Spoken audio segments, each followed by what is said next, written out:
Ready plankton plus এবং wait growth plus. আর সেই কোম্পানিটি হলো থাইল্যান্ড এগ্রো কেয়ার কোম্পানি। তাদের কাছে বিস্তারিত আমার সমস্ত কিছু খুলে বললাম। পরে আমার মৎস্য খামারের জন্যে 300 কেজি মেডিসিন পাঠালো। তাদের পরামর্শ অনুযায়ী ব্যবহার করা শুরু করলাম। তারপরে আর আমার পেছনে ফিরে তাকাতে হয়নি। আচ্ছা স্যার, এই প্রোডাক্টগুলোকে আমি দেখতে পারি?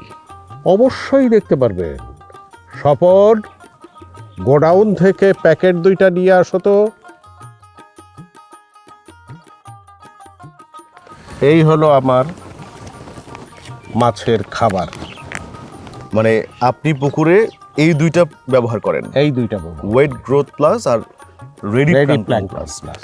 আমার পুকুরের মাছ তাড়াতাড়ি বৃদ্ধি পায়, ওজন বৃদ্ধি হয় এবং কোনো রোগবালাই হয় না। খাবার খরচও অর্ধেক কমে গেছে। স্যার, তাহলে আপনি বলতে চাচ্ছেন যে এই দুইটা প্রোডাক্ট ব্যবহার করার ফলে আপনার পুকুরের চিত্র বদলে গেছে এবং আপনি সফল হয়ে উঠেছেন? সফল মানে দারুণ সফল এবং দারুণ আনন্দ আমার এতে। আমি এই পুকুরটাতেই প্রতিদিন খাবার দিতাম 100 কেজির উপরে। এখন খাবার দেই মাত্র 50 থেকে 60 কেজি। আমার মাছ মাত্র 3 মাসে 1.5 থেকে 2 কেজি ওজন বৃদ্ধি হয়। 3 মাসে?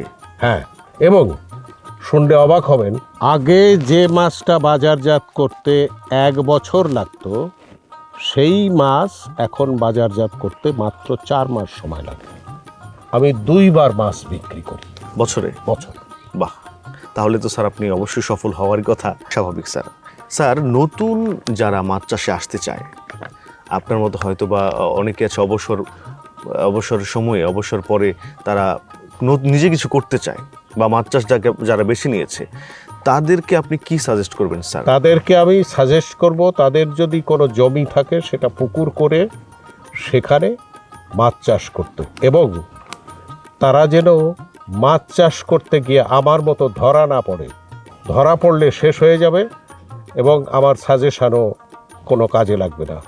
তারা যেন এই খুঁজে বের করে রেডি প্ল্যাঙ্কটন প্লাস এবং ওয়েট গ্রোথ প্লাস মেডিসিন।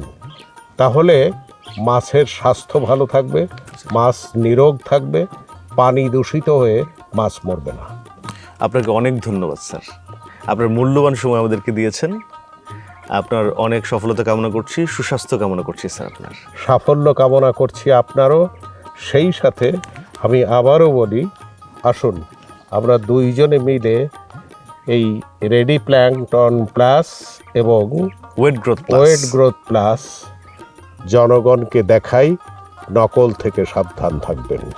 স্যারের কথা অনুযায়ী নকল থেকে অবশ্যই সাবধান থাকবেন এবং দেশের পুষ্টি চাহিদা মেটাতে যারা মৎস্য চাষে নির্লিপ্ত হয়েছেন তাদের জন্য অনেক অনেক শুভকামনা। সবাই ভালো থাকবেন, সুস্থ থাকবেন। দেখা হবে পরবর্তী কোনো ভিডিওতে।